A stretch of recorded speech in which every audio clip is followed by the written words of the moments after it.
Kung may washing machine ka sa bahay, alamin ang mga tips sa pag-aayos na ito, hindi mo ito pagsisisihan. 1. Kung umabot na sa tamang level ng tubig ang washing machine pero hindi pa rin naglalaba, buksan ang likod na panel. Natanggal ang pressure tube, ikabit muli ito at ayos ka na. 2. Kung hindi naglalaba ang washing machine at may E2 error message, tanggalin ang power plug. Buksan ang takip sa itaas. Dahil ito sa hindi magandang contact sa door switch, kiskisin ito ng liya at maglalaba na ito ng normal. 3.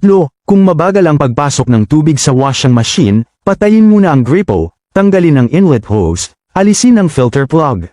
Makikita mong barado ito ng husto. Hugasan lang ito sa malinis na tubig at babalik sa normal ang daloy ng tubig. 4. Ano ang gagawin kung walang power ang washing machine? Buksan ang takip sa itaas at hanapin ang fuse, palitan ito ng bago at gagana na ulit. 5.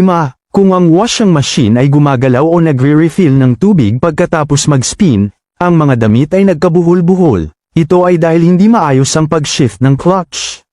I-tilt ang washing machine, hanapin ang clutch shift lever at i-bend ito sa 20° angle, mas magbubukas ito ng mas malawak.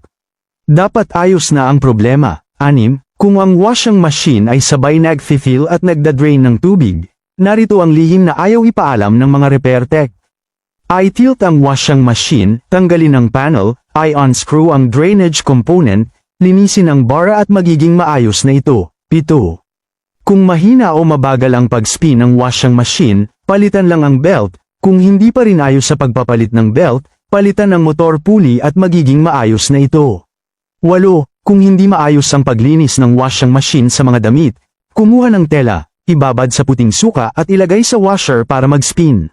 Pagkatapos, magdagdag ng detergent at baking soda, punuin ito ng tubig, patakbuhin ang wash cycle, lilinis nito ang dumi sa loob ng washing machine. I-drain ang maruming tubig, magiging kasing linis ng bago ang washing machine mo.